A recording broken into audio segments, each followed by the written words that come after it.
Quyoshning ultrafiolet nurlari foydasidan ko'ra zarari ko'proq bo'ladi yozning, demak, issiq kunlarida. Kuzatiladi yuzdagi har xil giperpigmentatsiya, demak, qora dog'lar, jigarrang dog'lar, demak, yuz achishishi, akne kasalligida, demak, yana ham qo'zishi, demak, boshqa yana kasalliklarni bu provotsiruydi, demak, qo'zg'atishga olib keladi.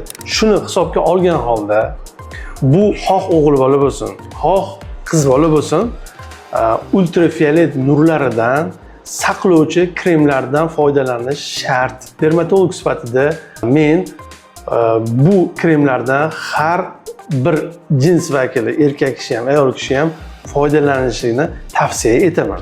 Qanaqa to'g'ri foydalaniladi? Bizning klimatga so'nsiz защитный krem, demak, quyosh nuridan saqlovchi kremlar SPF +50 belgisida eng kami +50 bo'lishi kerak.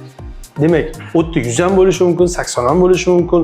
Endi siz bu kremlarni, demak, bizning sharoitga 50+.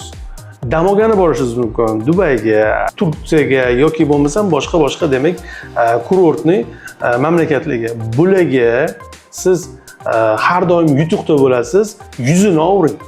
Yuzi, demak, ham Dubayda, ham issiq mamlakatlarda, demak, terizni yaxshi saqlab beradi. Menga bemorlar kelishadi, so'rashadi, qanaqa ishlatamiz?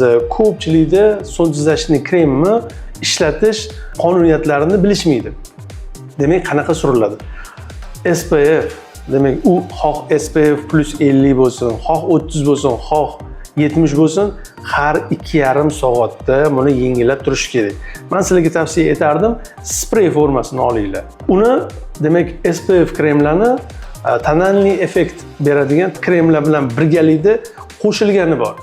Bular, demak, обновление, demak, uni yangitdan 2,5 soatdan yana qayta surishga noqulaylik tug'diradi. Shuning uchun spreyni oladigan bo'lsangiz, bazani surganingizdan keyin, demak, yuzingizga har xil, demak, o'zingizning kremlaringizni yoki bo'lmasam pudra upalarni surganingizdan keyin ustidan har 2,5 soatda spreyni sepib qo'yish bu sizga qulaylik tug'diradi. Siz bu bilan, demak, sumkangizdan yoki bo'lmasam karmoningizdan olib, любой payt mashinada bo'lasizmi, kafeda o'tiribsizmi, farqi yo'q, olib, demak, ishlatsangiz bo'ladi.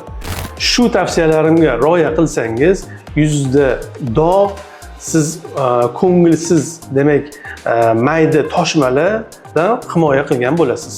Bu videoni ko'p sarguzasht qiladigan va quyoshda ko'p yuradigan tanishlaringizga yuborib qo'ying.